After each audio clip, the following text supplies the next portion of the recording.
Okay, here we go. Welcome everyone to the Standing Committee on Government Operations and Estimates. It's meeting number 45. It's a televised meeting, and today we're under the orders of the day. We are going to start with the Standing Order 108-3C number 7, study of the process for considering the estimates and supply. And I want to welcome back our guests, who we had to chase away at the last meeting because of votes, unfortunately, but I hear that there isn't going to be that interruption today, so we're here to have you. So from the Treasury Board, we have Bill Matthews, Sally Thornton, and Kenneth Thweet, and from the Department of Finance, Douglas, how do you say your last name, Doug? Nevison. And we're going to start with the Treasury Board presentation, if that's okay, and then we'll go to Finance, and then we'll go to questions. So the floor is yours, Bill. Merci, Monsieur le Président.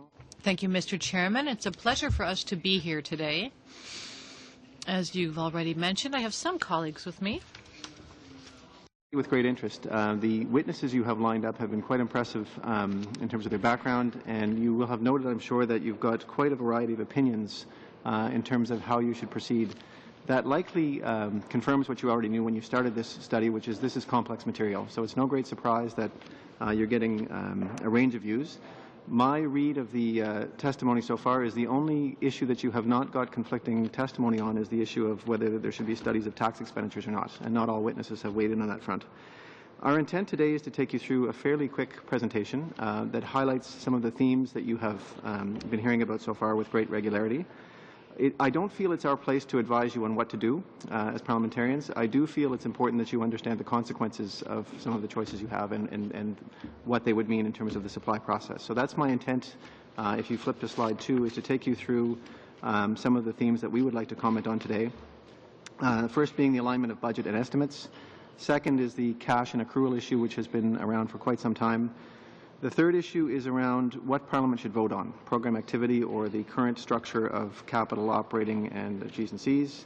A couple of quick comments on the deeming rule, and then I'm going to turn to my colleague Sally Thornton to speak to maybe some small things we could do to improve how the information is actually reported.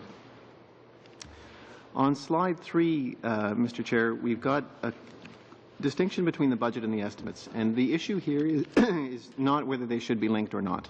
It's clear the budget and the estimates have a relationship to with each other. I think what may be not well understood about the relationship is they both feed each other. The estimates from the previous year are certainly used by my colleagues in the Department of Finance in formulating their next budget, and that budget will then influence the main estimates for the following year. So it is very much a circular relationship. You will never have complete alignment between the two. I think what we're talking about is there a way to strengthen the links between the two documents, but you will never see a complete alignment. I know some members or some witnesses have expressed views that they should be totally aligned. I think that's a little simplistic. The reason I say it's simplistic is, you do have the basis of accounting to consider whether is it cash, is it accrual, but also understand that to get into the estimates document, an expenditure item needs to be approved by Treasury Board. And so to get perfect alignment, you need time for items to get through the Treasury Board process and to make sure that the due diligence and challenge function is done. If you were to respect that process, you will see things in the budget that do not make it into estimates document for potentially several years. So that's an important point to consider. Other things, the budget document is a policy document and it does set out a broad plan. Estimates are all about expenditures for the current year, and I know you've heard me say this before, they are an up to amount. They do establish, or what the basis to establish a ceiling for what departments can spend. There's also a view that, supplementary estimates are a bad thing. We will never get rid of supplementary estimates. Things will happen during the year that require expenditure authority. We've had 3 the last few years. Is the right number 2 or 3? That's debatable, but we will never have a system where we're going to Treasury Board for approval where we don't need supplementary estimates. So I just thought I'd sort of make those points. What can be done to strengthen the relationship is certainly the greater the amount of time between the budget and the estimates, the stronger the link you'll have. So we have had years where the budget is tabled before the main estimates. Some years the budget is tabled after. Just to give you a sense of the process behind the two documents, expenditure authorities and documentation for expenditure approvals is largely cut off around December to make the main estimates that are tabled in March.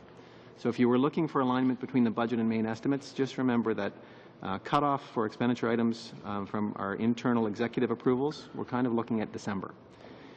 If you were to establish a greater link or a greater amount of time between the budget and the main estimates, that would allow you for greater alignment, but it also might delay some of the things that actually have to get parliamentary approval, and I'll speak later on to that.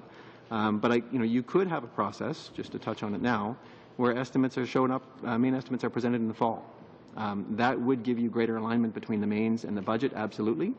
It would also mean that departments are operating on interim supply for 6 or 7 months. I don't think parliamentarians would enjoy a system where it was 6 or 7 months into the year before they were dealing with main estimates. So do understand that distinction. But the greater amount of time between the two documents, the greater potential for alignment.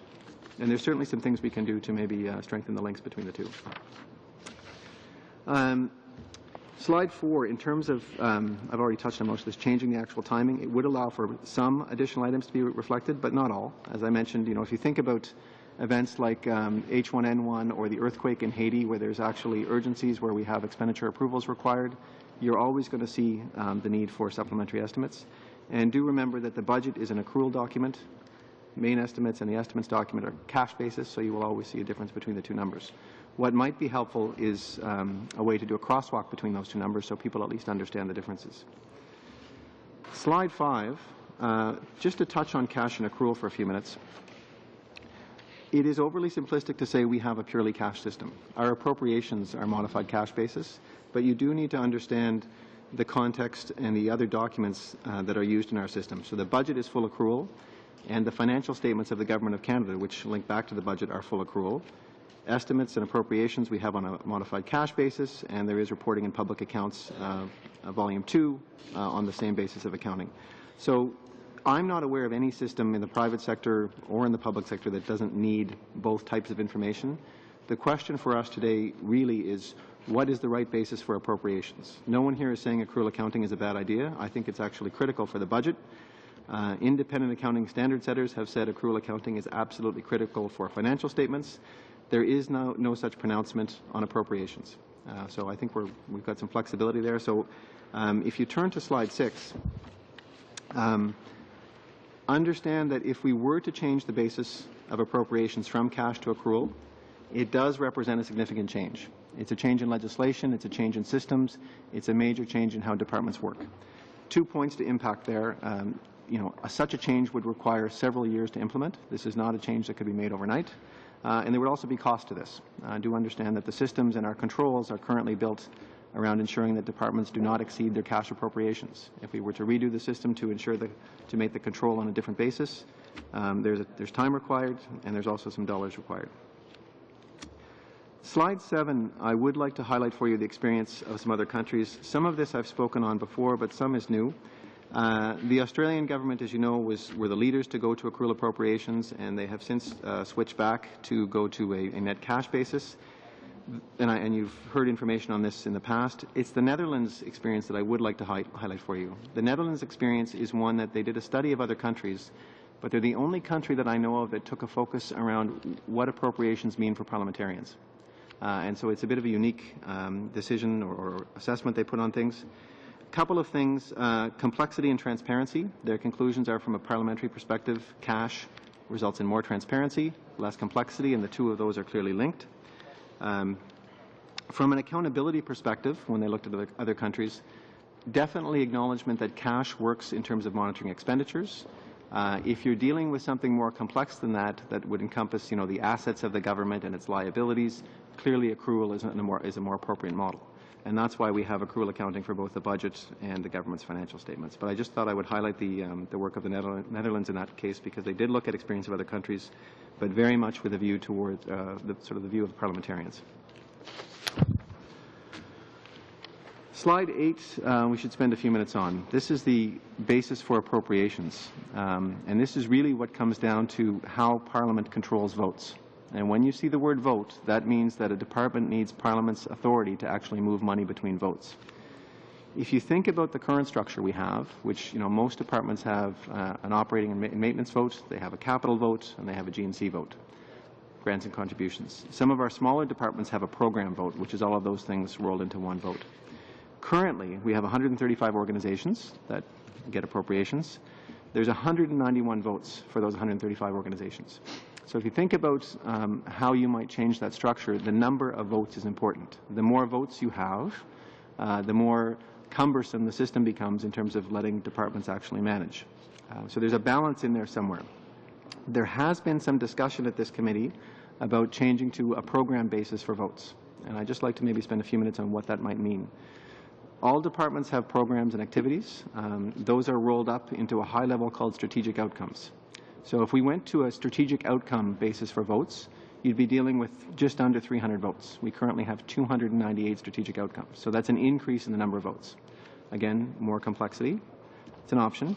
One thing you could do to sort of lessen that number is, again, take your smaller organizations and move them to one vote as a way to reduce it. If you went to program activities as the basis for voting, 593. So you're dealing with excuse me, a substantial change in the number of votes, which would actually become quite cumbersome.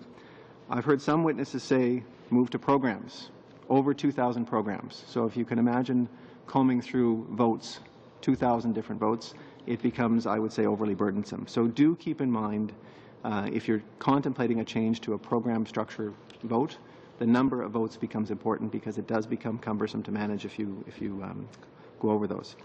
Of those 135 organizations, just to give you a sense of their size, only 4 of them have voted expenditures over $5 billion. If you go between the 1 and 5 billion mark, you have 21 organizations, and then 8 between 500 and $1 billion, and 102 of less than 500 million. So if you were to actually conceive of a structure where the smaller organizations only had 1 vote, that is a possible way of actually implementing a program-based vote without creating so many votes that it becomes cumbersome. But do keep that in mind. Slide 9, I did want to mention that there is significant information already available on program activity. So the main estimates currently are based on vote, operating, maintenance, G&C, and capital, are your vote structure. That is supported by information around expenditures by program activity and type of expenditure.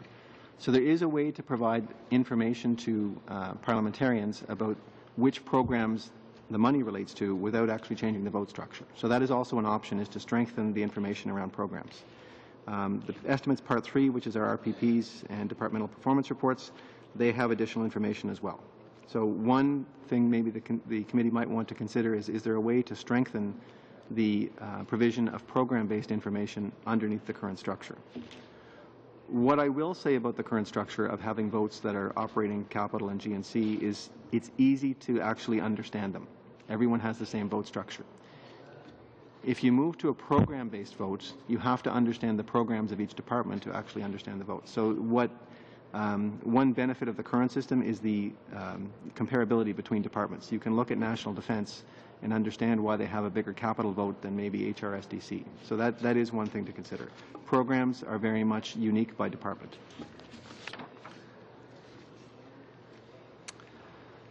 Slide 10 on program activity. I think I've already touched on most of these, Chair, but the level of detail in the vote is something important for this committee to consider. There are resource implications. Again, same as if you went from a change to cash to accrual. If you move from the current structure to a program activity basis, it is complex, would take some time. Not to say it's not doable. And there are some policy issues we would have to get our mind around. Specifically, the one I will highlight today is if you went to a program-based vote, there would be expenditures that would have to be allocated across different programs. You're likely dealing with some sort of formula there. It's not a bad thing, but it just means it wouldn't have the exact nature where the current structure you have capital, operating, people know the difference. You're into a case with a program-based structure where certain people may work part-time on one program, part-time on another, and we have to allocate their time. Slide 11 is the deeming slide. Don't plan on saying much on this slide, except I do want to mention that the nice thing about the deeming rule is it forces a study to come to an end, or no study at all, but it forces an end to the process. The longer that process goes on, the implication is the longer departments have to operate on interim supply. And so just be aware of that constraint. Currently, departments operate on interim supply for April, May, and June. So for most departments, that's 3/12. If you were to extend beyond that, you're into the summer. Parliamentarians typically not here, so you could be extending into the fall. So do understand that if you are Considering changing the deeming rule, there is a direct link to how long departments would operate under interim supply if that gets changed. I think for slide 12, I will turn to my colleague Sally Thornton to talk briefly about what improvements we might make on the reporting of information to parliamentarians. Thank you. One of the common themes that has come up in the various meetings has been increasing parliamentarians' understanding, but also better connecting the dots. And I'd like to just talk about some smaller things that could be done that might help you in that area. First of all, in terms of increasing understanding, we have had in-camera sessions with parliamentarians before your consideration of estimates, just to walk you through documents and understanding, and happy to continue, and that might be something that you'd like to take up on a regular basis. I'd really like to stress, if you really want to follow the dollar, give questions in advance to departments. It helps a great deal to know what the question is and to have the opportunity to respond before sitting here. Connecting dots, so it's a frequent issue, and there's a lot that is out there. Mr. Matthews talked about a number of the pieces of information out there, and it is possible with direction to have it brought together, whether it's us or another organization. Some very specific ones, though, I'd like to talk to you about, some very modest changes, which could be either in material or in online. We can take advantage of some of the open data capabilities as well. But first of all, within a document, so within a main estimates or within a supplementary estimates, it's quite straightforward to do a high-level analysis of changes. It wouldn't tell you what the issues are, but it could focus your attention very quickly on those areas where you might wish to delve further. Specifically, you'll notice in the past we have recently introduced major changes. You'll see that in our supplementary estimates. We have a section that highlights the big changes in each supplementary estimates. We've also got a section on horizontal items where we talk about items that have implications for more than one organization. And as of last year, we've actually started tracking those horizontal items throughout a full year. So you see them in supplementary estimates A, B, and C. Another area that we could do, and in fact you'll see in supplementary estimates A, is our top 10 changes to vote. So basically just the 10 biggest vote changes in supplementary estimates A. They don't answer the question why the change, but they quickly focus your attention as to there is a change here and somewhat significant, and then delve or not. Other things that we can do, though, improving the searchability of the document. One of the issues is who's the witness that you call when you want to talk about something in particular. Also, a common issue is where on earth do I find this organization? Something as simple as going to alphabetical order for organization would help that. I appreciate we'd have to provide a portfolio map so you could also understand the ministerial accountabilities, but that's a fairly straightforward. It's easily adapted by systems. It's something we'd like to probably promote anyway. Okay? Then there's things that we can do between documents. So far I've been talking about what we can do within a supplementary estimates or main estimates or between the estimates in one cycle. But there are also sort of crosswalks between documents. You've talked a lot about actuals in public accounts. That could be presented. You wouldn't get if you're in year X, we don't have X minus 1 actuals yet, but we have X minus 2 actuals. And to the extent that sort of thing is useful, that can be presented. We can also go forward a few years and do X plus 1 and X plus 2. So you actually could see a 5-year profile, actuals and forward-looking. Okay? There's also, Mr. Matthews talked about the possibility of a crosswalk of some sort between the budget and the estimates. Obviously, the documents are different. You don't have a full reconciliation, but there could be a better understanding of the linkage. And the third area that we could work on is perhaps an area where we tighten up the linkages between main estimates and RPPs and departmental performance reports. So those are just some very simple things that could be done to help connect the dots and improve information within the current structure. So I think to conclude, a couple of points I'd like to highlight. I've already mentioned this, but I will again. Some of these changes that are being contemplated are significant, so do keep that in mind when you're forming your recommendations. The other one I would like to touch on is the reporting burden. When I speak to departmental chief financial officers and their staff, one of the things that frequently gets raised is the reporting burden that they face in terms of producing information. If they are producing or we are having them produce information that is not useful to this committee, please tell us as part of your reports. We are happy to look at stopping some reporting as well. The one I would highlight in particular is departments have been producing future-oriented financial statements or forecasted financial statements on an accrual basis for about 2 years now. They do one for the statement of revenues and expenses, and they also do one for the balance sheet. I have yet to see a question asked on any of those documents. They're produced online. They are an awful lot of work for departments, and it does improve the link between accrual and cash. I would highlight particularly that the balance sheet is of, in my opinion, no utility whatsoever to forecast a balance sheet on an accrual basis. So if there are things as part of your study that you do come across that you're finding are not useful, please let us know, and we can, if it's only being produced for Parliament, we'll look at stopping that production. With that, we're happy to take your questions. Thank you, Chair. Any overview from the Finance Department? Thank you, Mr. Chair. No, I think Bill basically covered the main points that we would raise. Thank you.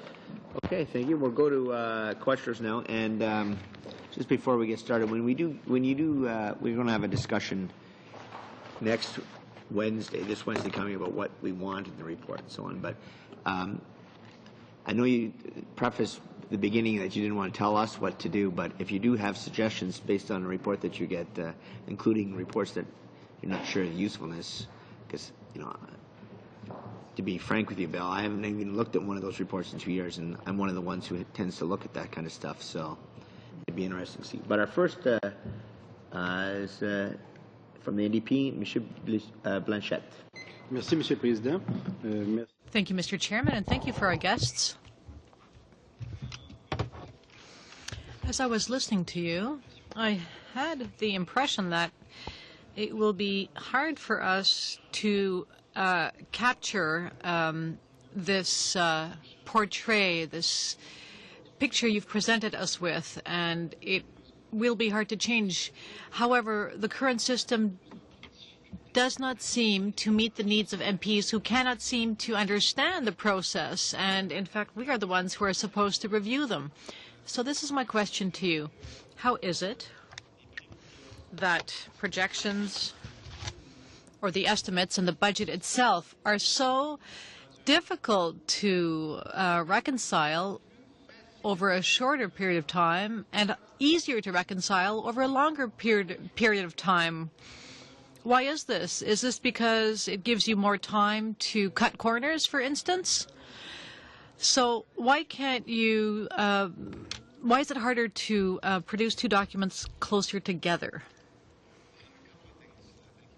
The one I would highlight is the role of the Treasury Board itself, which actually has responsibility for expenditure approvals. So if you think about a new initiative that gets included in a budget, that's done at a certain level.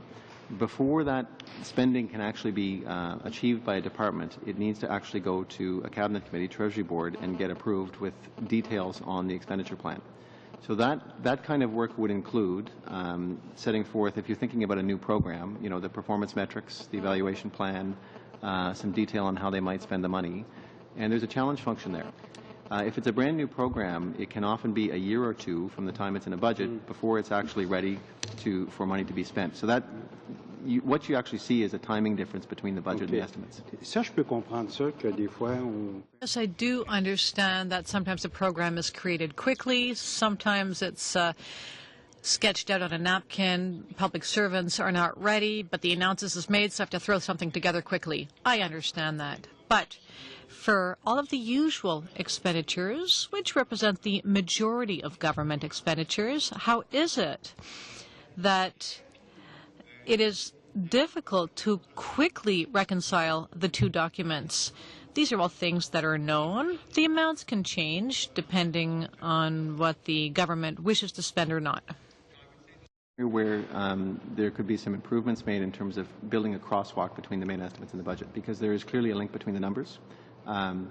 There is no such crosswalk at the moment. To actually show that the numbers in the budget are reconcilable with what's in the main estimate. So if that's something that the committee feels would be helpful, happy to do it. The key thing for your consideration today is, the budget is a full accrual-based set of numbers. The main estimates are cash-based. So you will never see a complete match between the two, but you can build a crosswalk to show the links, absolutely. Vous avez parlé au début. At the beginning of your presentation, you said you wanted to warn us about the consequences of anything we might like to do. Well, if the consequences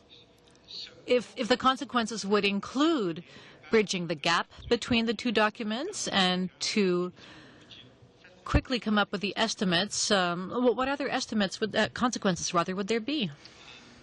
Consequences, and considerations is probably a better word than consequences, but I did say consequences, are around the time, number one, and the cost attached to making some of these changes, just to make sure, if you were to move to a new vote structure, for instance, there would be time and effort and cost required to make that change. As long as that's understood, that's okay, but I just didn't want to leave the impression that changing a vote structure is something that can be done overnight. So that was really the intent there. And I would make the same comment on cash versus accrual. I think you've heard a lot of evidence about one versus the other. Generally speaking, cash is viewed as being more transparent for parliamentarians and more easily understood. Accrual is definitely viewed as being the better way to build a budget and do the financial statements. I'm quite comfortable having them on a different basis of accounting, but I do take the point that the two documents should be reconcilable. Au niveau de... As far as building this crosswalk is concerned, what would it take? What would be the price to pay to build such a crosswalk so that we can compare year after year estimates and budgets and the general direction we're heading in, so that parliamentarians are given documents which they can understand? The problem now is that it's harder and harder for us to understand these documents. The considerations there are more around the time between the two documents. Main estimates need to be tabled by a certain date. There is flexibility in terms of when the budget can be produced. It can be any time. So as long as there is flexibility on when and where this crosswalk could be tabled, it could be part of the estimates document or it could be part of a budget document. I don't think there's that much effort involved to actually do that. That's something that we should, if it's the will of the committee, we should take under consideration. I'm not sure if Finance wanted to. No, I think that's the key point in terms of the sequencing of the two documents. Really, it comes to when both have been published, then it's a matter of putting out some sort of reconciliation table, and that, as Bill said, could be in whichever the document that came last, or it could be a separate publication. For example, on the Department of Finance's website or TBS's website. Merci. Next questioner is from the Conservative Party, and it's Monsieur God. Merci, Monsieur le Président. Thank you, Mr. Chairman, and thank you for the witnesses for being here today and for their presentation. On page 13 of your deck, the conclusion, you talk about considerations for any changes. There are 3 points which I find interesting. Will it enable parliamentarians to better fulfill their role, implementation issues, and the reporting burden, usefulness of current information? So this is a suggestion to the committee. In our report, when we make recommendations, we might say that any changes to make the documents more accessible to anyone are a good thing. Do you think it would be too difficult to achieve this for Treasury Board or to the Treasury Board Secretariat? Making documents more accessible that are online. If you're looking for a website that actually links together the documents, that is something we should be striving to improve, and open data will certainly help that. So if you think about the various documents that perform or are included in this cycle, you've got the budgets, you've got the estimates, you have departmental reports on plans and priorities, you have departmental performance reports. There should be a way to better link that information. And when Sally was referring to connecting the dots, that's one of the sorts of things we should be thinking about, is how do we sort of bring that all together? Because right now it is very difficult to find. So it should be doable.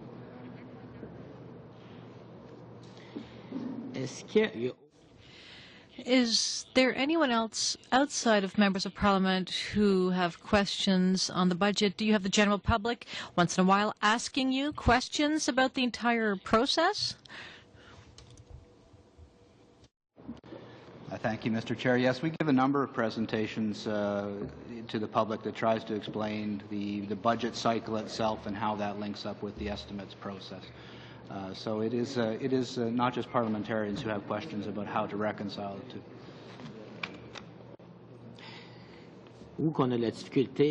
Where we have difficulty, as far as understanding the numbers are concerned, Some programs have 5-year envelopes, and when the program is implemented in the first year, the amount is not necessarily spent on a pro rata basis, 20, 40, 60, for instance. Sometimes it's hard to find the exact amount. Sometimes the money is spread out over a certain amount of time, such as the roadmap for official languages. That money is spread out over different departments. Is there any way to simplify the entire process? Can a department do that on its own initiative, or do things continue as they are right now?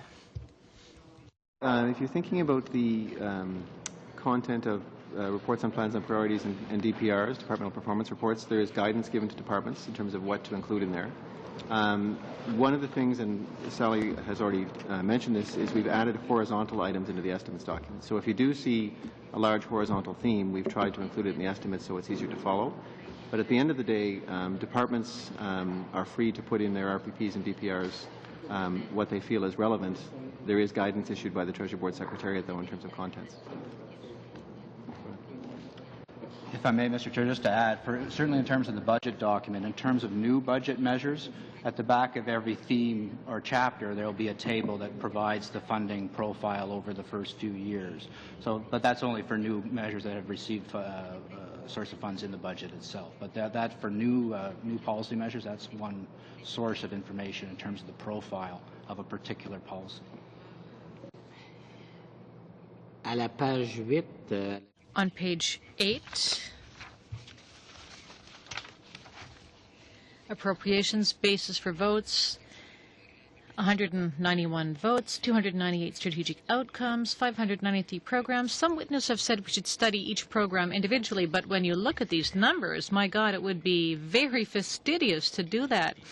I think that we could get all the committees to study these programs, and it would take over a year to go through every one of them. So is there any way to regroup them? And it seems that this is the logical first step to put some order in this. One of the things that can be done when you look at strategic outcomes, as you've said, there's 300 or 298 there, and there's over 2,000 programs.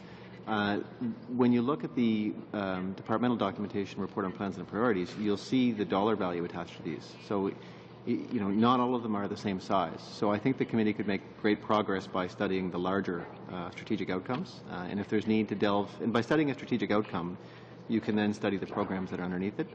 I would tend to agree that studying each and every program would be a rather significant undertaking. But there is a way, based on the dollars spent, to actually look and maybe select. Mr. LaRose. Well, thank you, Mr. Chairman, and thank you to our guests for being here. I find this is interesting. I'm just new to this committee, and it's interesting to look at all of this information, and so I'm beginning to grasp the problem of just understanding all of this. It's very complex, and it shouldn't be. I think we can all agree that, for instance, at home, when I drop a household budget, it's pretty straightforward, and I think it shouldn't be much different for a country. A country has expenses, they should be paid. But there's some things I just can't seem to understand here, and honestly, it really bothers me. How is it that when a budget is tabled, by the time you assess it to see whether it's working or not, well, it's a year and a half later?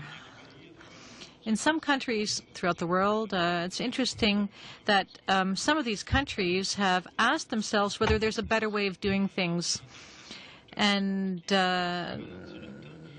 to which a lot of people say, well, it would be costly and difficult to change it. But if we change things for the better once and for all, why not? In the last 30, 40, 50, 100 years, people have always asked themselves, how can we do something more efficiently? So sometimes concrete measures are implemented, but it rarely brings about real change. So if governments really want to make an important change, certainly it would cost money. But wouldn't that be better than... So wouldn't that be better because it would be more effective and less costly than keeping things as they are? Wouldn't that have a positive effect?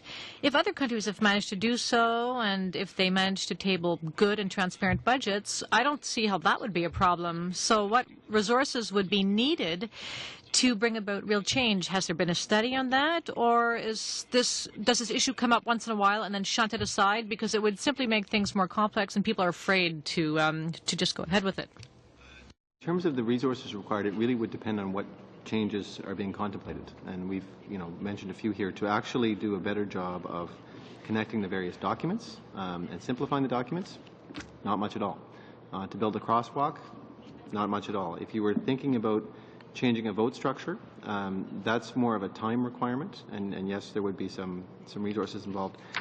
The point I was trying to make on this was, don't expect that this is something we can turn around overnight. Doesn't mean it can't be done. The accrual appropriation versus cash has been looked at many times. People have shied away from it because it's big, and accrual is typically viewed as being more confusing. The questions around the vote structure, capital, operating, maintenance versus some sort of program structure, this is the first time that I recall someone has really started to look at this seriously. It's worth a good discussion. I'm not saying don't do it. Just understand that if this is what you want, will take us some time. You've heard a lot of witnesses actually say that moving to a program-based vote structure would be more relevant because parliamentarians think of departments in terms of programs. If that is what is desired, absolutely it's doable. We're not saying don't. Cash accrual has been around for a long time, and people are scared of it because there's a fear that it'll make things even more confusing. But the change in the vote structure, yes, it's significant. Yes, it's worth considering. Okay, merci. Thank you. It seems that people are realizing something more and more today in society because we're emerging from this economic crisis. The money we're managing is not ours. It's taxpayers' money. Perhaps I'm wrongly idealistic, but I think that every penny we invest has to have a good return on investment, and unfortunately it's not the case. You say that in the long term. So what do you anticipate under the current system and mechanisms? How long do you think it could take? Would it take 10 years to turn the ship around? 20, 25 years, 5 years? Of course, it depends on the complexity of the change you want to bring about. We want to talk about something that is realistic. Depends, Chair, on the nature of the changes. To make some of these more minor changes, we make changes and improvements, we hope, from one supplementary estimate to the next. The horizontal items, easily done.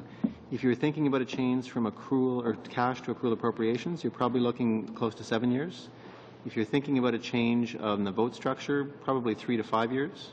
So not 20, but I just wanted to give a sense of the significance of the changes. Okay. Thank you. Mr. Armstrong. Thank our guests for being here today. I'm going to first focus on the issue of timing, because I think we've had a lot of discussion from many interveners on the issue of timing. First of all, would you agree that moving the start of the fiscal year probably is pretty much a non-starter? It would be so invasive into the economy, our relationships with the provinces, and when the provinces need to get their transfer payments. So, am I accurate in saying that's probably not the direction we should go in?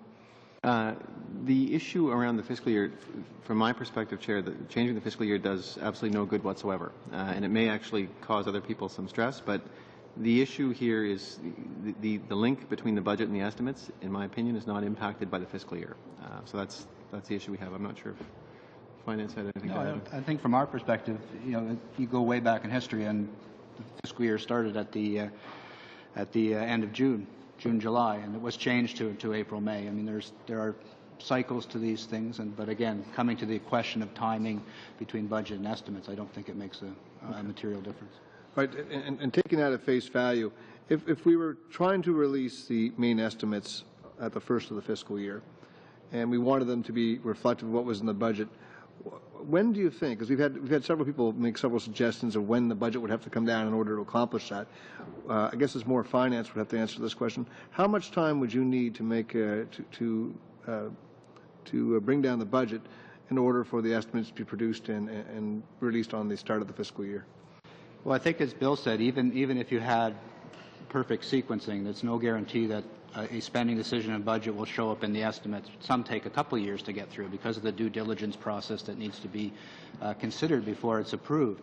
I think some of the witnesses have recommended a fall budget would be appropriate, but I think, as Bill mentioned, given that the cutoff date for mains is really in December, that wouldn't necessarily give you much extra time either. So you really would be looking at a very early in the fiscal year budget.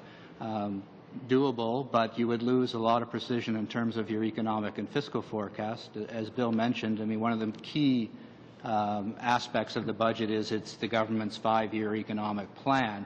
So those economic and fiscal forecasts are very important, and getting the first year, the in-year correct is key to your forecast. So having a budget towards the end of a fiscal year so it informs the next fiscal year means you have more fiscal information that comes through our fiscal monitor, for example. You get to have more recent economic data to provide a very good, snapshot of where you are economic and fiscally to present that plan going forward. So in order to have the estimates reflect what's in the budget, I think Mr. Maggs has said on a couple of different occasions, the more amount of time you have between the two, the more reflective it's going to be. But the problem is, if you push it back farther, the actual information that's in the budget is not as, it doesn't do what we need the budget to do. So there's a balance we have to find there. So the timing issue is something that this committee, when we're making recommendations, we're going to have to really spend some time and make some strong considerations on what we suggest on that, because it would have a huge impact on both your departments and also the Canadian economy.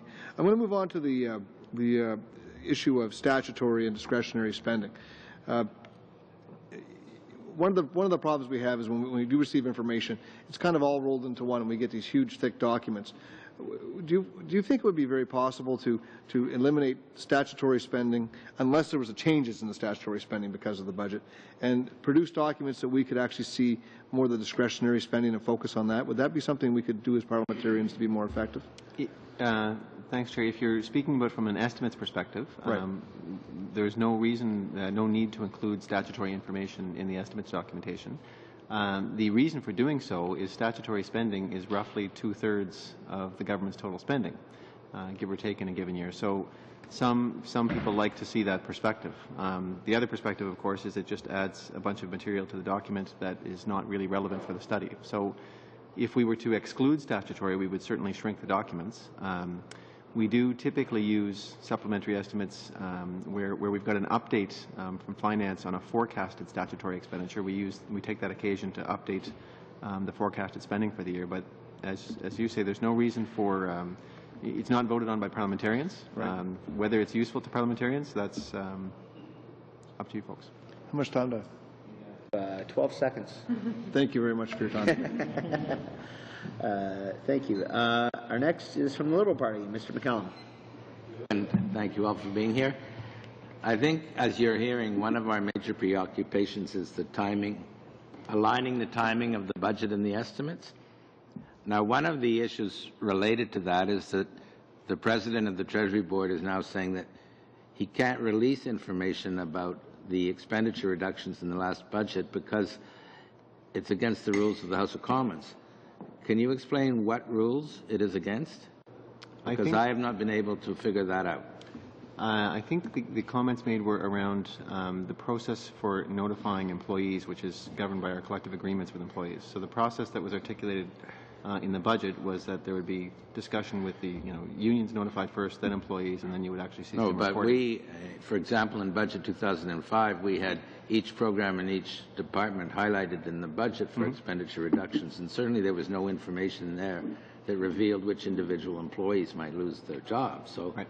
I don't understand that. I think the other comment that was made was around the link between RPPs, reports and plans and priorities, and main estimates. And RPPs, by convention, support the main estimates. And as this committee knows, the main estimates do not reflect decisions from the budget. So that's also the other consideration on this. But I've read that particular parliamentary rule, and it doesn't preclude information being released by any other way. It doesn't have to come through RPP. So what rule is it would that be breaking? I'm not sure on the rule front. The other thing I would point out, though, is since the 2005 budget, the additional reporting is now done by departments, and the biggest addition is around the quarterly financial reports, which didn't exist back then.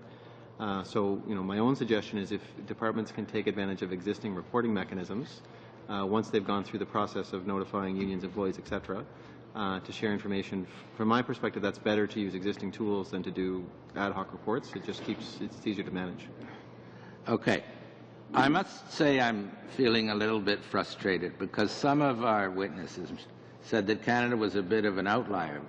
Most OECD countries have managed to align their budgets with their estimates in a way that isn't super complicated, doesn't take years and years to bring about. I accept your point about accrual versus cash accounting, but when you say that sometimes it would take several years to go through Treasury Board, meaning that even if the budget were well in advance of the estimates, that to what degree, if you had, say, 2 or 3 months, to what degree would you be able to align the estimates with the budget? It depends, Chair, upon the nature of the items. If you have a new program in a budget, because of budget secrecy and other things, you may not see work started on a new program design in earnest until the budget's actually tabled. So we do have examples of cases where it's 2 and 3 years after a budget before something is ready to be, money's actually ready to be spent. So that is a consideration. It's not the norm, but 2 to 3 years is not uncommon. So why can all these other countries do it and we can't? Well, part of it is some of the other countries have cash in both documents. The other, not every country has a Treasury Board, which actually requires a rather detailed expenditure plan before you can actually go through the estimates. So you have to understand the control that Parliament is exercising over the spending. And in our case, Treasury Board is the authority for expenditure approvals, and before you get into the estimates, you have to make that step. In other countries, the estimates document is not, the nature of that document is not the same. Okay, another thing you said was to change a vote structure from where it is today to a program basis might take 3 to 5 years. Mm-hmm. But I would have thought that departments would already be doing their accounting on the basis of their program spending, so you wouldn't need to reinvent the world to do this, and wouldn't much of that data already exist? We have, Chair, data by program. Departments certainly plan by program. I'm thinking more along the lines of how you actually control spending, and I'm talking here about financial systems and controls. The current controls are built around capital, operating, and G's and C's. So you're actually looking at changing systems to make sure that the controls are put in place, and that's the key challenge there. So that would take 3 to 5 years to change. If you think about the process we go through in preparing the mains, it's a long process, I acknowledge. So I'm conservative because I'd be the one stuck with responsibility for implementing this, but 3 to 5 years is not unreasonable, no. I beg your pardon? That was a small C conservative. Oh, okay. How much time? You have 30 seconds. Okay, I'll leave it at that. Thank you very much. Okay. Thank you very much. Our next question from the Conservative Party is Ms. Adams. So if you were to move to program-based review, which is how every ministry is actually already implementing every program that they are undertaking, you think in order to create sufficient oversights it would take you to 3 to 5 years? Well, understand the information is largely out there now, but it's provided for information purposes. So we would actually be asking departments to change their control structures and change their financial systems to effectively respect the new set of rules. That's not something you would do overnight. It's also, Politically, though, the minister would already have that level of oversight, one would imagine. They may have the political oversight, but from a controls perspective, blowing your vote is a significant event, and it's not one anyone takes lightly. So you do want to make sure the control structure is actually built into departments to respect whatever it is that Parliament's controlling on. Of course, of course. Going back to the question of statutory and quasi-statutory and discretionary, is there a way perhaps of pulling out that information in SUPs? We have certainly had quite a bit of a challenge where parliamentarians did not understand the nature of quasi-statutory programs. And so they reviewed their SUPs in one of our committees over at VAC. And they were very alarmed to see a reduction in program spending, not understanding what quasi-statutory meant. And try as we might to explain or provide some education as to what quasi-statutory meant, they were convinced, absolutely convinced, that there would be a program reduction.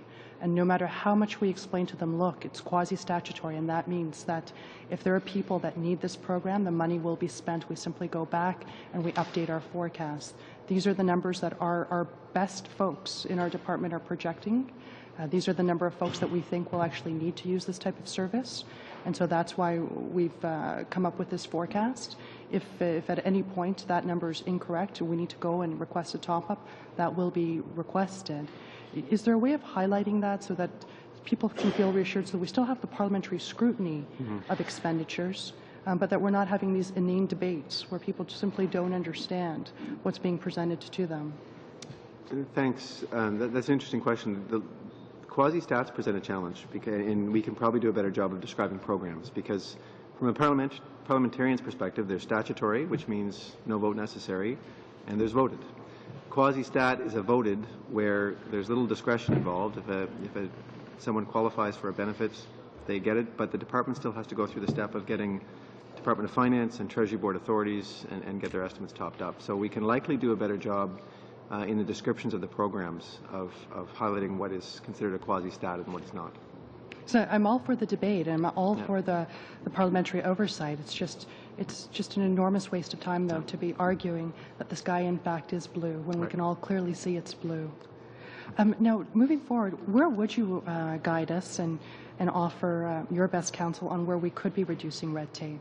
You mentioned one area. Are there other areas? Well, the reporting burden that I mentioned was, there are significant amounts of documentation in the RPPs and DPRs as well as online that support those documents. If members are not finding them useful in terms of helping you out. mentioned the forecast. Was there anything else? That's the biggest one I would point to. The quarterly financials are a relatively new invention as well, but they seem to be getting some attention. People seem to be using them. I'm going to turn to Sally and see if there's anything that jumps out at her. But from my perspective, it's a lot of the ancillary materials in the main estimates and the supplementary estimates. At a minimum, what you really need is the proposed bill. Pretty much everything else is optional, and it is there to help you in your study for the proposed bill. So actually going through systematically, do you need the introduction? Do you like the horizontals? Do you like the top 10, which you'll see? Do you appreciate the major items? Do you need all these summary tables? Do you need the different historical pieces? It's just every piece there. If there was an opportunity to sit down with a couple of you who are interested and just, even a quick vote. I've used it. It's great. Never used it. You don't even have to say it's not useful. Just, never used it. But we can do things differently, but we can't do more. We're actually sort of maxed out in terms of capacity getting information out, but we can get different or better or more useful information. But we also have to stop doing things. How large of a team do you have? Like, how many man-hours is this consuming? My team, for producing a blue book, we probably have about 25 people. Some of them are in the production, and whether we go electronic or not, we still structure it that way. The others do an outreach to all 135 organizations. So each of those organizations has a team who work on this, and what I don't have a good sense is their number. Okay? But basically, I've got about 25 people who are dedicated to this throughout the year full-time, and that is paralleled in each of the 135 organizations to more greater or less extent.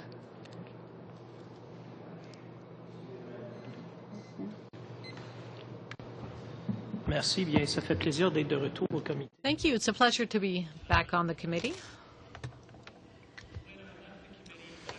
I thought that this was a complex system, and now that I've left it, I still think it's a complex system. My main concern, and it was my main concern when I was sitting on this committee, was to what point this very obscure process concentrated power in the hands both of the cabinet and of the PMO. So I'd like to quote something to you that was published today. So let's say you want to know how budget cuts are hitting agricultural and agri-food Canada. Should be pretty basic, right? Not so fast. The March 29th federal budget says the department will spend $169 million less than this year. Less than what? The answer isn't in the 498-page budget. For that, you have to consult the main estimates, released every year on March 1st. According to the estimates, agriculture and agri-food will spend $2.4 billion in 2012-2013. But that's pre-budget. Hold on a second. And if you want to know what the department spent last year, that's in another document, right? The annual financial statements. Last week, Mr. Clement's office released its annual reports on plans and priorities, which converts the estimates into detailed spending plans for all 97 federal departments and agencies. Typically, these also reflect changes in the budget. Well, not this year. Mr. Clement specifically directed departments to exclude the budget cuts, right? Even though they have been known for more than a month. This last report puts agriculture and agri-food spending $3 billion this year, not $2.4 billion. The numbers should be the same, but they're not. So this quotation goes to the very issue that concerns me. In the estimates process, and this is my question to you, do you routinely get directions from the minister's office in order to keep information out of your estimates?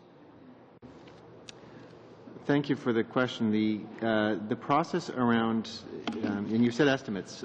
That's right. In terms of what goes into estimates is basically everything that has been through Treasury Board and approved and ready for spending, and it comes in from departments, and it then is used to make up the appropriation bill. So that process is very much done based on what Treasury Board has approved in terms of spending items. There's also in your question some links to RPPs. RPPs, reports on plans and priorities, are there to support main estimates. And the link between the two, RPPs are tabled in time to help committees study the main estimates. And I appreciate it's caused some challenges this year because of the timing of the budget.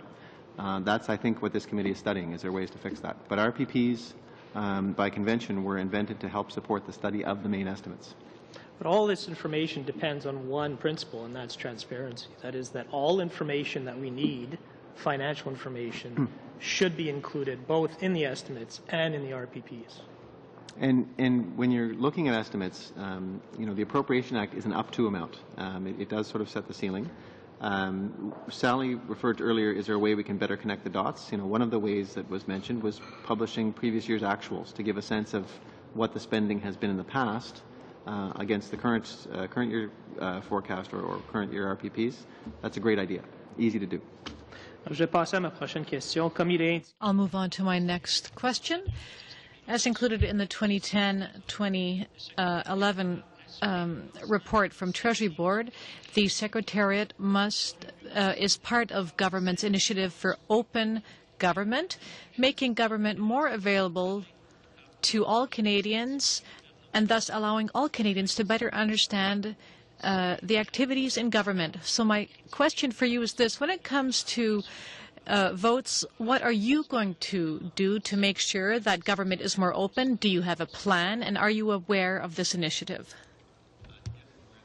When I look at the estimates documentation, and I would make the same comment about the actuals in public accounts, the most frequent complaint we hear is that the data that's up there, you can't manipulate it. You can't bring data together and pop it into a spreadsheet and do some analysis on it.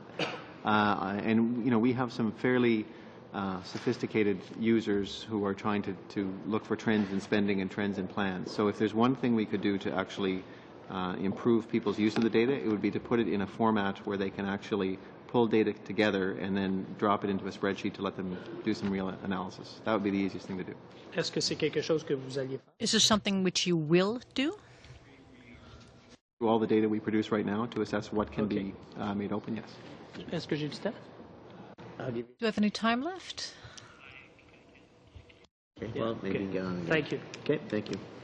I'm going to take a slot now, since the area of study that I've been interested in. So, the bottom line, when the minister comes to talk to defend their estimates in front of us, is it department, is it you guys, so the Treasury Board, the President is here, is it you guys who get them ready for that? Who gets them ready for that meeting in terms of understanding what's in their estimates and so on? No, when estimates documents are produced, they're based on, as I said, Treasury Board approvals, but they also, it's departmental content. So we would help, if our own minister was coming, we would help prepare him, but if a minister from a line department is coming, no, we would not be involved. But it's the financial people in their own departments that get them. Okay.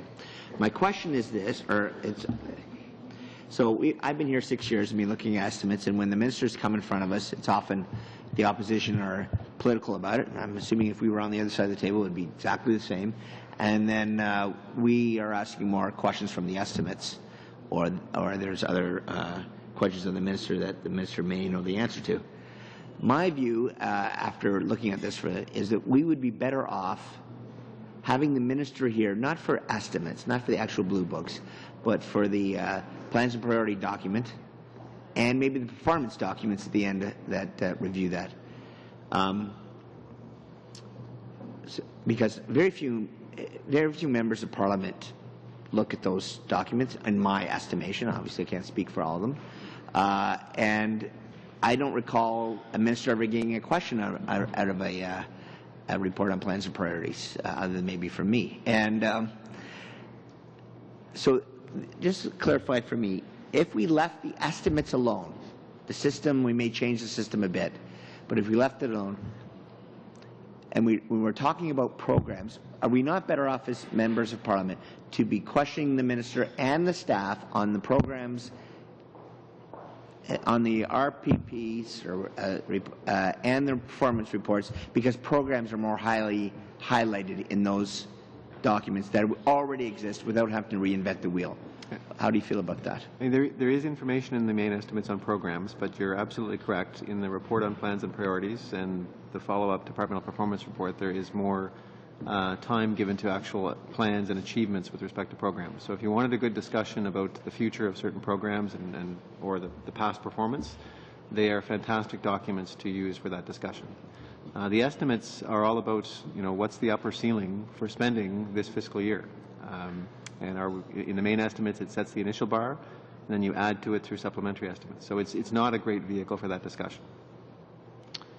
One of our witnesses had an interesting approach, and I'm not sure that it was quite accurate, but the government of Alberta was in front of us, clerks, I guess they were, from the department, and they tried to indicate that there was no issue of confidentiality between the budget and their development of the estimates. My understanding, you can tell me if I'm wrong, but my understanding that the budget is as a secret document, and very few people actually know all the parts that go into it, and that it would be very difficult, or it would expand the ring of knowledge, that if we have the estimates to match or come closer to the budget, that a lot more people would have to be in the loop of what was in the budget to be able to produce those documents. Is that an accurate statement? And do you have any idea how they can do it in Alberta and we can't do it here? I do have an idea. So under the current system, if you actually thought, okay, there's a new program that's going to be in the budget, and I want that department working on the program design at the same time that the budget's being formulated, absolutely you'd be expanding that loop, and I'll let my colleague maybe comment on that aspect. So that would allow departments to start preparing, new program design at the same time the budget is being contemplated. The downside to that, of course, is sometimes there's ideas that don't actually make it all the way to the end. So you might have people designing programs that don't actually make it into the budget. What you'll see in some of our provinces, and I cannot speak to Alberta's situation with certainty, is the folks who do the main estimates are in the same department as the folks who do the budget. Oh, okay. So that allows additional sharing of information without compromising the secrecy. I'm not sure if you wanted to add anything. I think that's a good point. I mean, there's going to be a trade-off between secrecy, and obviously, budget information is very sensitive and can have very powerful effects from market moving and the like. So trying to keep it as tightly held as possible is something that we try to achieve during the budget process. As Bill mentioned, I think in terms of jurisdictions that have managed to somehow integrate them or bring them closer, they do tend, and again, I'm not an expert on the provincial side, but I know you've had some international experience. I believe when Australia, the UK, there are some countries where, again, the Treasury Board function and the finance function are integrated into the same ministry. And if I remember correctly, that's actually how it was done in Canada up until the late 60s. And then there was a feeling that it was too centralized, and as a result, we moved to this two keys type of a system. So I guess the pendulum swims back and forth. I have one really quick question for Sally. Your recommendation, which I think is an interesting one, about pre-submitting questions, so you have the right staff here and the answers. I'm assuming that in your view, that if parliamentarians submit the questions in advance, you'll be here with the answer, A, and B, that wouldn't preclude us from members being able to ask questions that they had not previously submitted. Is that your view? Yes, and as a consideration, if the question is provided in advance, the work is done and people do come prepared to respond to that. It doesn't preclude others. Having said that, we also do often get like 10 or 20 questions from parliamentary researchers. Not a single one of those questions is asked when we arrive here, although we are prepared on all of them. Okay. Okay. Thank you. Thank you. That's the end of my turn. Monsieur Blanchet. Merci beaucoup, Monsieur le Président. Thank you very much, Mr. Chairman.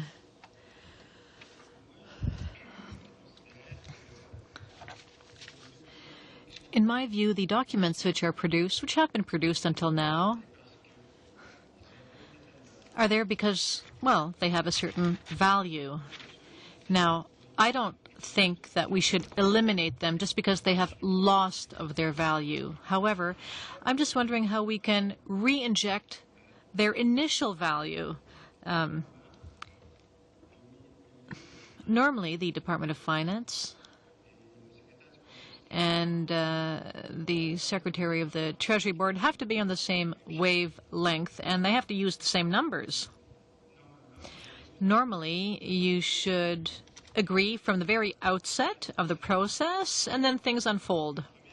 So this is my first question. What prevents you from presenting a budget and the main estimates more or less at the same time?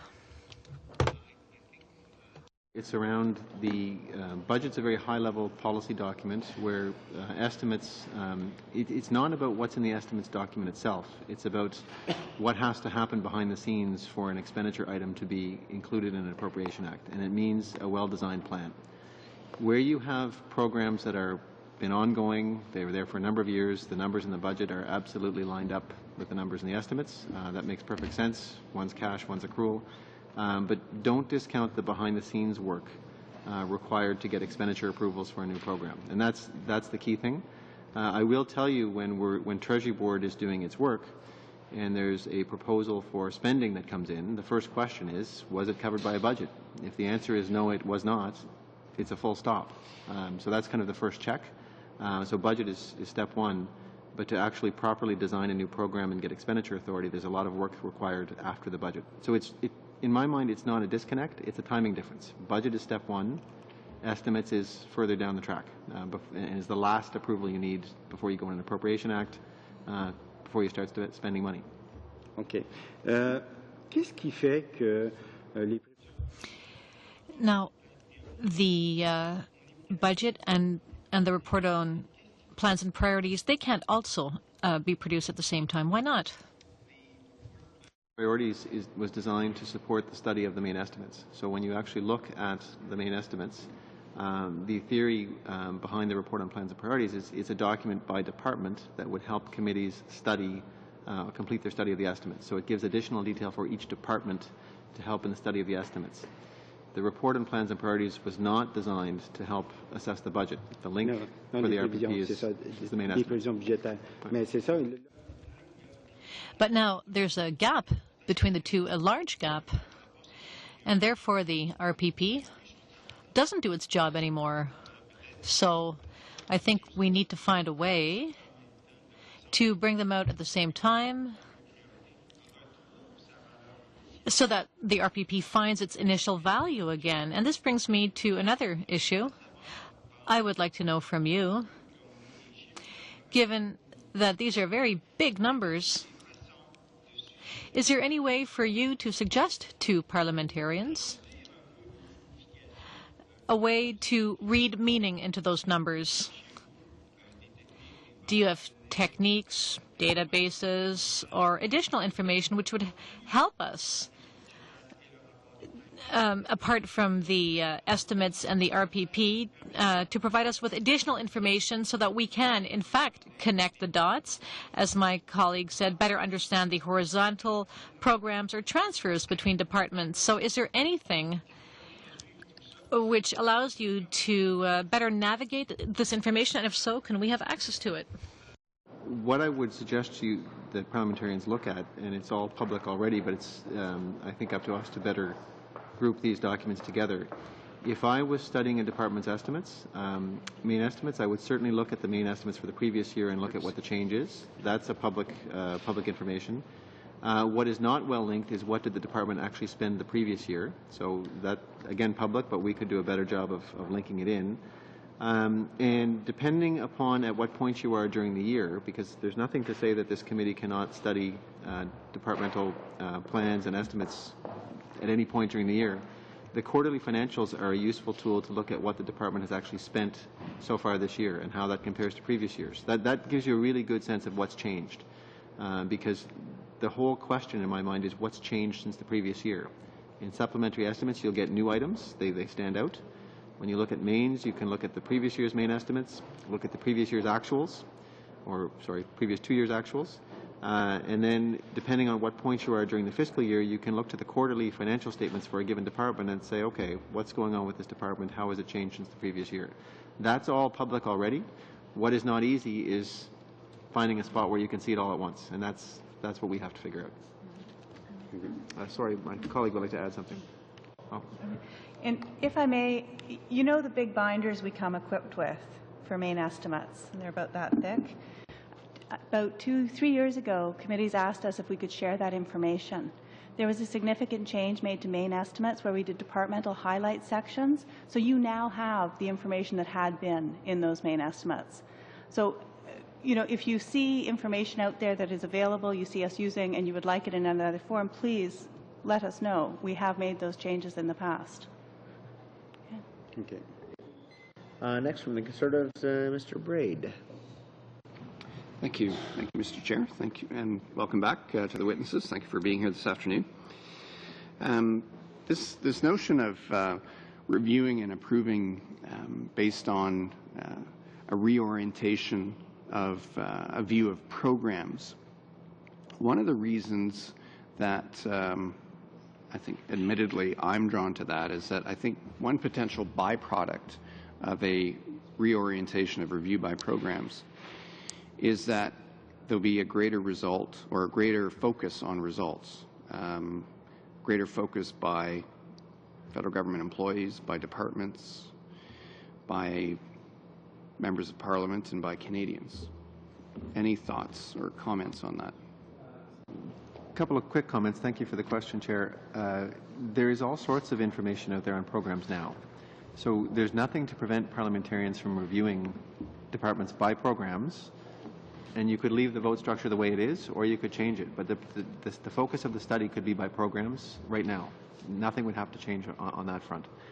What you do have at your disposal, if you were looking at programs, is every program gets an evaluation every 5 years. That's public, so you can actually see the results of the programs that have had evaluations done. In addition, all internal audits are made public.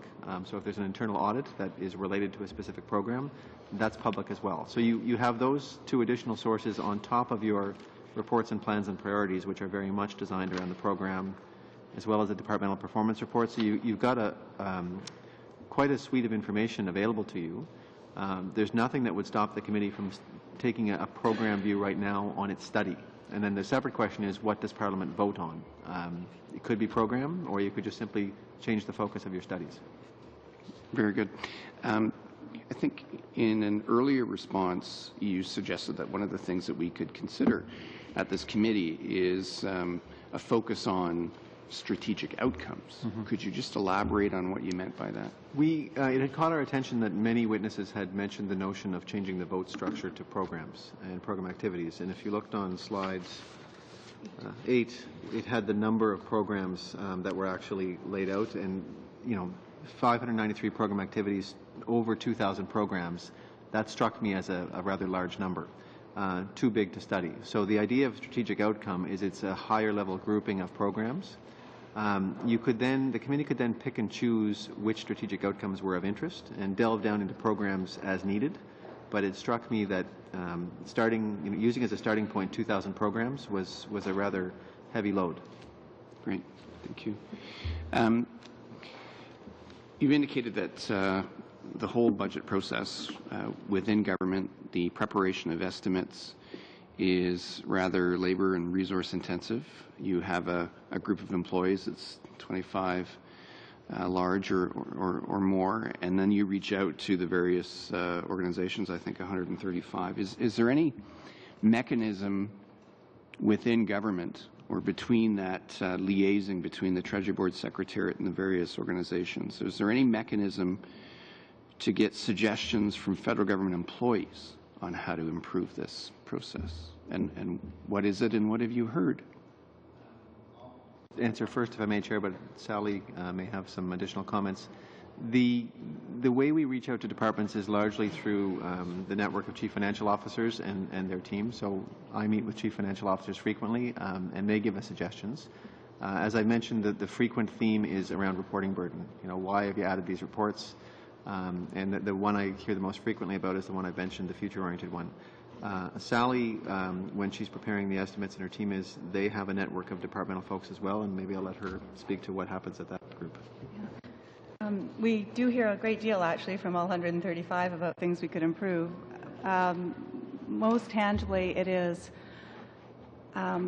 reducing the system of internal controls, and we insist on deputy head sign-off before something goes into your blue book. So we have actually assured ourselves that the items there have got budget source of funds, they have received the appropriate executive approval, and then the department, we still have the deputy head sign off on the substance.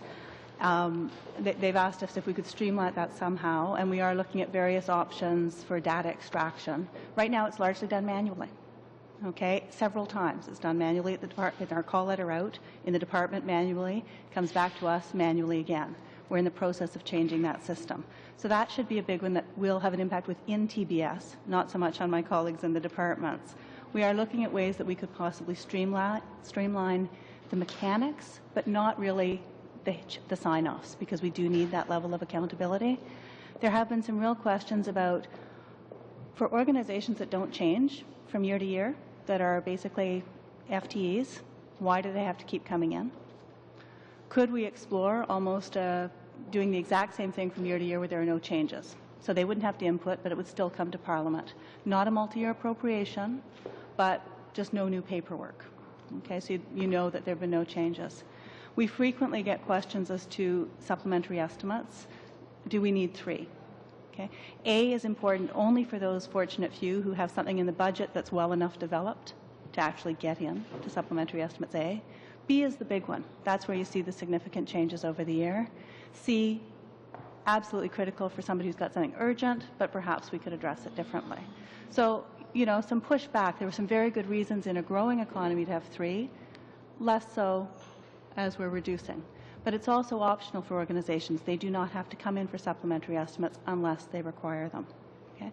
Then it's really all the other add-ons to our reporting when we send out requests for specific information where we need departmental, where we really try very hard to build on existing mechanisms, because that's the primary complaint, and it goes to reporting burden. Thank you. Next, from the Liberal Party, John McCallum. Thank you. Let's choose an arbitrary date and suppose the budget was in early November and the estimates process was the same timing.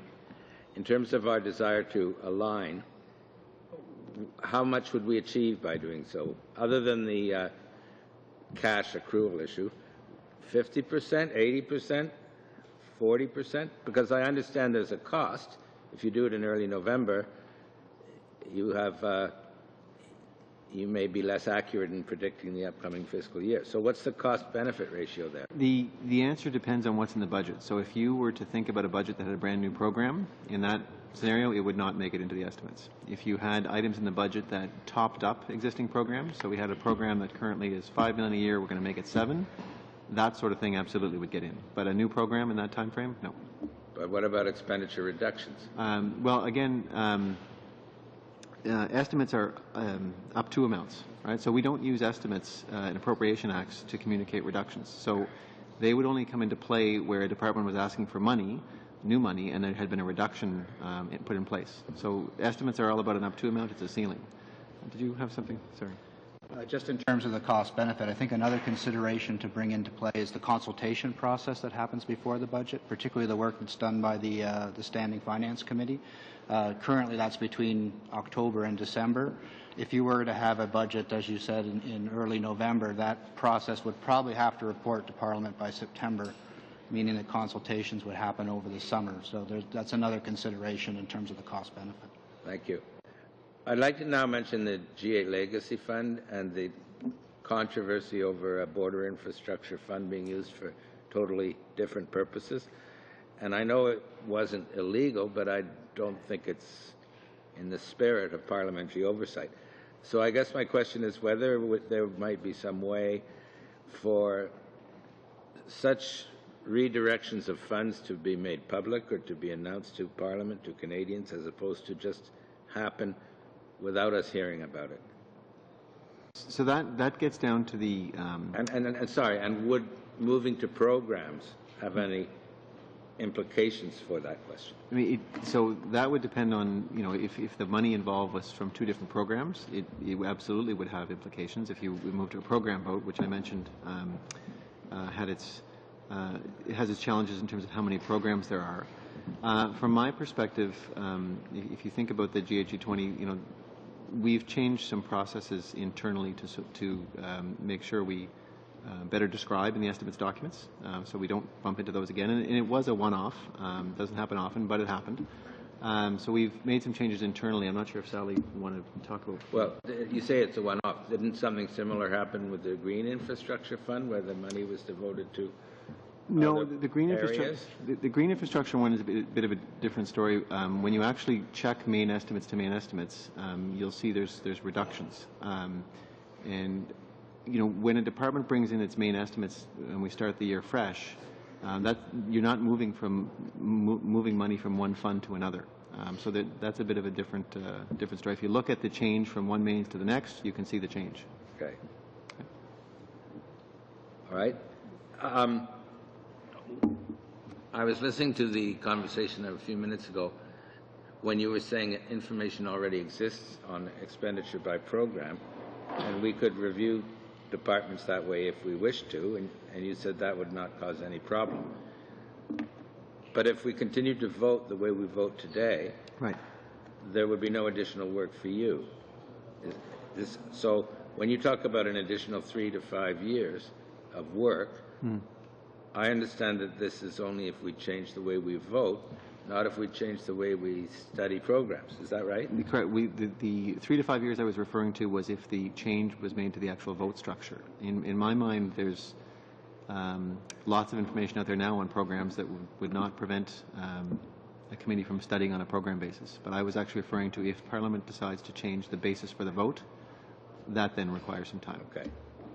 And typically, going back to my first question, if a budget comes in which brings in new programs, would those typically be introduced into the supplementary estimates B or what?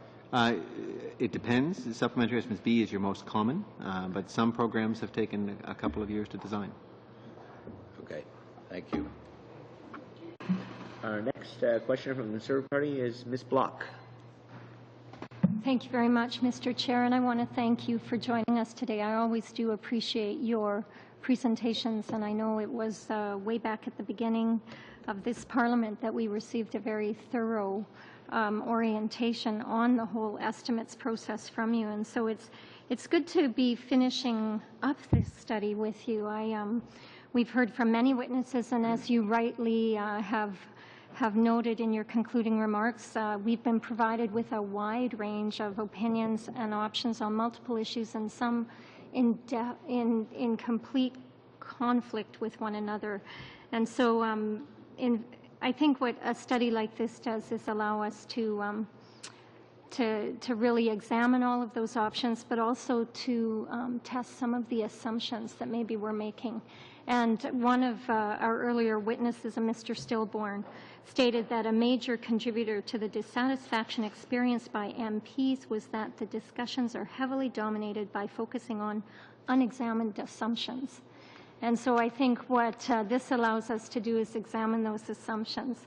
And as I stated earlier, I think it's been helpful to be ending this study with your comments. You gave us some considerations for changes, asking us to consider whether or not any changes that we look at making will will help us to better fulfill our role. And you've asked us to also consider the reporting burden and implementation issues.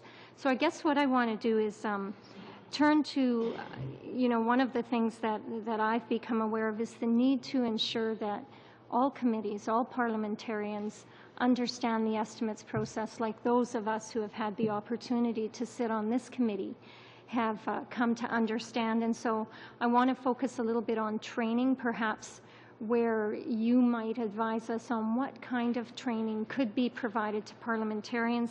And then as I look at the second last page of your deck, improvements to reporting of information, just if you could pick out a few of those things that you would see implementing first that would help us, and what does it take for you to go ahead and make some of these changes to make this information more user-friendly for us? Thank you, Chair. So to actually make some of the suggested changes on that slide, we don't need the blessing from this committee. We try and make improvements if we think we have a good idea. We added horizontal items not so long ago. We're looking at, you'll see some improvements in the next supplementary estimates A. If the committee members have ideas on things we can do, that's good for us to know.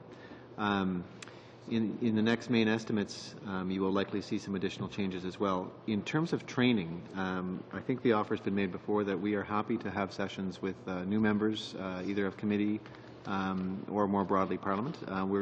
We're often not taken up on that offer, but it's an offer that stands, and happy to do it. It helps, but I think we also have some work to do in better connecting this information, either online or on paper, but to allow parliamentarians to find what they're looking for. So that's on us. But to actually make some of the changes we put forth, we can pursue changes we know are a good idea. If we think it's a good idea but not so certain, we'd rather hear from the committee, because that's useful guidance. Sally, anything specific you wanted to add?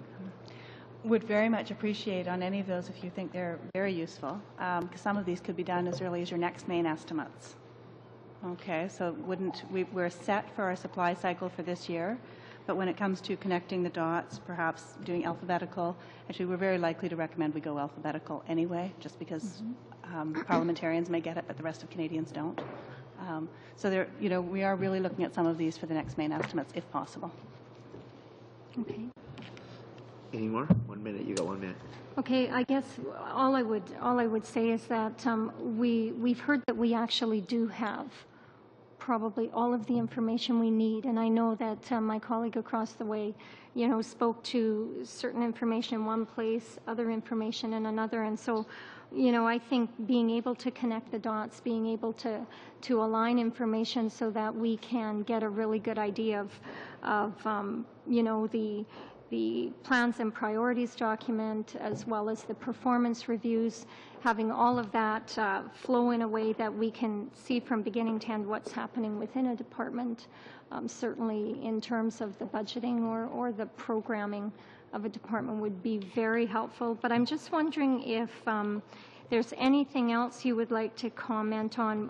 One of the things we heard about was even expanding the mandate of this committee, and I'm not sure if you are aware of that recommendation, but even if that would be helpful to have a committee whose role is specifically to be looking at the estimates process.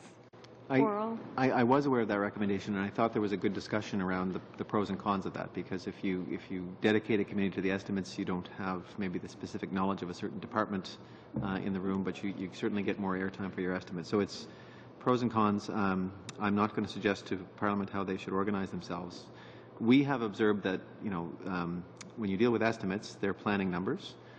Public Accounts Committee looks at actuals, and those two things are just logically linked, and how you manage that, because we've seen both committees weigh in on accrual appropriations. So I have noticed that those committees often are interested in the same issue, and what you do about that, I'm not sure. Maybe it's not necessarily a bad thing, but I have noticed those two committees tend to sometimes focus in on the same things. Thank you very much. Our next questioner is Mr. Larose. Monsieur Larose. Merci, Monsieur le Président. Thank you, Mr. Chairman. I would like to thank our witnesses for answering my question a little earlier and for having given us a time estimate for how long it would take to bring about significant change in the process. Now, again, my question is about this change. We all know that people are afraid of change, but if you believe in your convictions, if we know that society is always evolving and is trying to find better solutions, we cannot be afraid of change. You said that you manage an awful lot of information, and the more I listen to you, the more I realize how complex and how complex the information is that you have to manage given the number of employees you have. Now, we know that there is a relationship between the main estimates, the budget, and then the reassessment of the budget after the fact. It's almost like being in crisis management. You said this, you alluded to this at the beginning. A government might find itself in a situation where it suddenly is faced with an economic crisis or some kind of natural catastrophe, and this could involve astronomically high costs. So if a budget is badly managed, and if suddenly there are unbelievably high expenses, what does one do? As it is right now, we're already operating with not enough money to begin with. Again, you do excellent work, and we do realize that you present us with a lot of information on a regular basis. Are there any tools that you yourselves could use to better manage the information and to make it more intelligible to outsiders? It's one thing for us to have better tools, but what about yourselves? And again, with a view to long-term change, are there any tools which could be implemented right now in order to improve the information and to make it more understandable to people? In terms of my earlier comments with respect to a crisis or an unforeseen event, that's an important point, because if the government wants to spend money on something that was not planned, it does need to come back to Parliament for approval, and that's a key control we have in that system. So I did mention the Haiti earthquake, I believe, as an example of that, and I hope we never lose that control. It's a key control. In terms of tools that we use, or that you could use, I think I've alluded to it earlier, the notion of getting researchers tools online so they can actually take the various data sources and put them into an analytical tool to help them do their work better would be quite useful. I think open data, online information is the way of the future. It would allow researchers to better access the information and ideally look at trends and ask better questions. So I think that's where we have to go. I know people love getting their blue books, but I think to better integrate the information, online is the key, and that's where we have to go. Go ahead. And just with regards to the change management, because we really are getting into some major changes and opportunities with open data, electronic things that are accessible, searchable, and where you can extract information. But technology will not be the solution. First and foremost, people are going to have to understand what information is available, but also we need to understand clearly what you need to fulfill your role. Technology is just not going to magically all of a sudden provide it without that clarity of thought and direction. So I very much appreciate the committee taking the time to look at this now and hope we get some clear direction. Yeah, je partage mon temps. One of the representatives from a department who testified before the committee indicated the following. Talked about prospective financial statements. They have to be specific because they include, amongst other things, future projections, but they are based on short-term elements. I have not been able to make decisions based on these financial statements which were recently brought about. But this does not mean I will not do so at a later time. So is it often the case that the financial statements are not taken into consideration? And if so, can you tell us, generally speaking, why? We have asked the minister to produce these prospective financial statements, and we would like to understand them better ourselves. Are indeed the pro forma or future-oriented financial statements I spoke to. Departments are preparing those now and have been for a couple of years. They're not finding them useful for their own purposes. They were already producing forecasts in terms of what they were going to spend. The accrual-based statement for revenues and expenses is of some utility. The balance sheet, forecasting what your assets are going to be at the end of the year, is of no use to them. That reporting mechanism was put in place in response to a recommendation from the Office of the Auditor General that we move to accrual appropriations. And what the government responded with was we would start providing additional accrual-based information to parliamentarians, and we would assess after a number of years what the experience had been with parliamentarians. Did they find this information useful? But departments have told us loud and clear that future pro forma balance sheet is of absolutely no use, and some mixed response on the statement of revenues and expenses in terms of forecasting that. Our next questioner is Mr. Cannon. Chair, outstanding job as always, filling in as our chair. Thanks to our witnesses, and I echo my colleagues around the room. It's a great several months we've been spending working collaboratively with all parties. It's been a nonpartisan issue, the fact that we want to get this information in a more usable format. And I spent 9 years in local government, and I know looking, and same with Mike, we had studied this from, trying to make it more user-friendly. And I just wanted to pick up where my colleague Matthew had commented about looking for all the different changes within the agricultural budget. So as a member of Parliament, would he then go to Bill or yourself, Sally, or do we have a point person, a Library of Parliament, or an analyst? Maybe that might be one suggestion that we can provide. Who would be the point person if a member of Parliament has a question to help get the information? Where a member of Parliament has a question specific to a departmental spending profile, the best way to approach it is to work through the department itself. So, what you see in the main estimates for Agriculture Canada is a result of their submission of material into the centre, but they're in the best position to respond to those questions. So the Library of Parliament or an analyst have any assistance in that? They can do some research in terms of the documents that are out there. They're actually quite useful, and they know where to look for main estimates and quarterly financials and RPPs. So researchers can be quite useful on that front. Absolutely. Mr. Nevison, in the Finance Department, I really applaud the application of the budget online. It's been very helpful. I'm just wondering, combining the two, is there a way maybe using hyperlinks within the budget to sort of overlay the estimates? Yeah, I think that's something we could look into. Again, building this crosswalk between the two sets of documents would be very helpful, I think, to people, and that's something we could certainly look into. Another issue, like I said, we had several different witnesses, and the estimates about $90 billion that's 1/3 of discretionary, right, that we're looking at, and the other 2/3 are statutory. So is there any review process in place of that 2/3 of statutory funding? I'll let my colleague from Finance comment, but the budgets could make changes to statutory programs, but if they are status quo, I guess by leaving them status quo, the budget in fact has looked at them, but there is no committee that I'm aware of that studies statutory spending. No, I'm not aware of any. So one of the recommendations, Mr. Chair, was to have a 10-year review of statutory funding. Would that be, or statutory budgeting, would that be something that you would think would be a reasonable request of the committee? It's an interesting one because when you look at the work of the committee in studying estimates, the key is to do the work to study the Appropriation Act, which is just for the voted items, and that's absolutely paramount. But as you said, the statutory spending does represent 2/3 of spending, and it's a significant amount of money. So it's something that's worth looking at. How often you do it, not sure.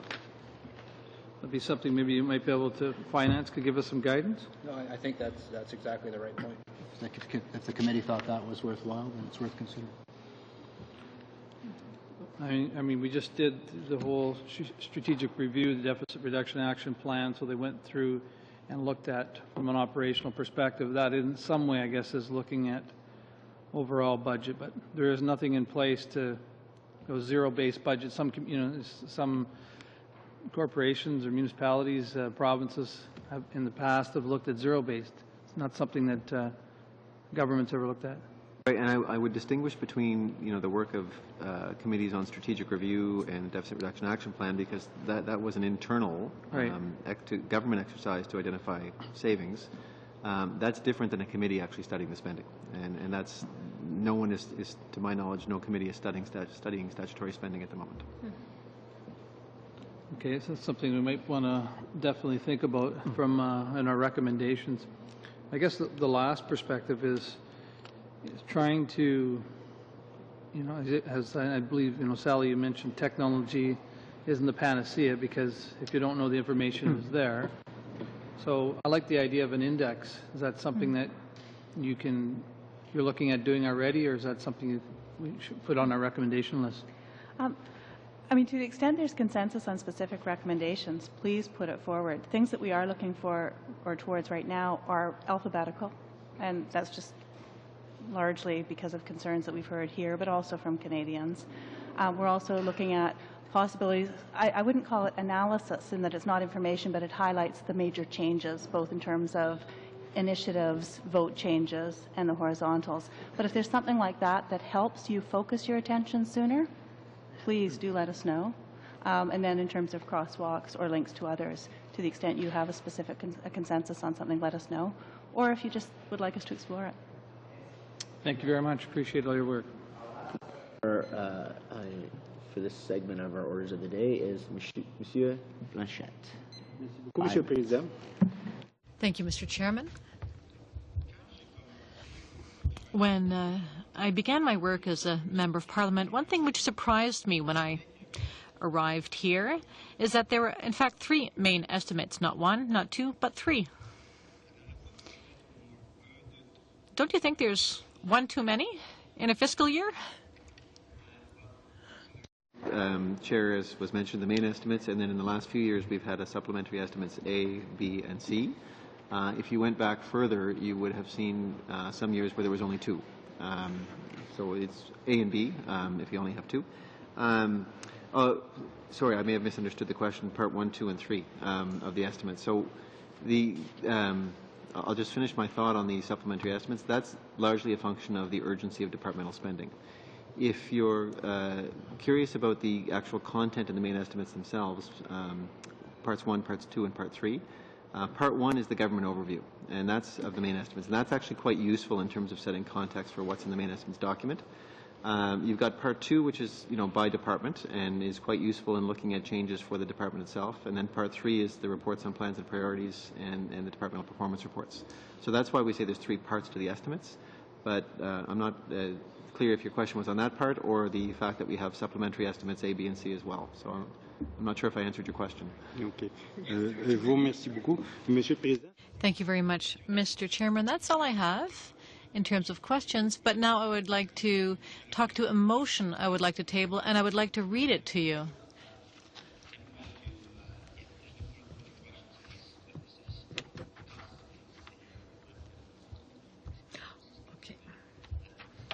With the future business starting now if there's no more questions, okay? So let me suspend for a minute. Yeah. Do you have one short question? Sure. I was just curious, depending what our recommendations are, might it make sense to do a pilot project or a test with 1 or 2 departments in the area like accrual versus cash or programs? Again, depending upon the nature of the recommendation, accrual versus cash I wouldn't recommend because you're actually voting money to dollars, so I wouldn't recommend a pilot on that one. If you wanted to change the way you studied something, absolutely a pilot could be a possibility, so it would depend upon the nature of the recommendation. Okay, thanks. I'll suspend. Thank you very much for coming and starting our study and finishing our study. We'll be working on giving directions to the analysts for a report that hopefully will have some sort of information to you by the end of June. Okay? Thank you very much. I'll take 1 minute suspension.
the room is cleared. The next item on our agenda for today is future committee business.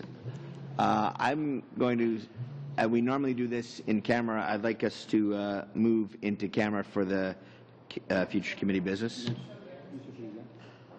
Are you moving to go into camera? We have a motion to go in camera. Yep, you are number 2 under committee business. We have future business, we have information under planning, future business, then we have your motion to deal with after that. So we have a motion to go on camera. It's non-debatable. Sure. He'd like to. So you're going to read them out? Yes. Thank you. Mr. Armstrong. Yes. Ms. Block. Mr. Braid. Mr. Cannon. Monsieur Gould. Ms. Adams. Monsieur Blanchette. No. Monsieur Ravigna. No. Monsieur Larose. No. Mr. McCallum. So it's 6 against 4. Motion carries. The motion carries. We're going into the camera. We'll suspend for 30 seconds till we turn the TV cameras off.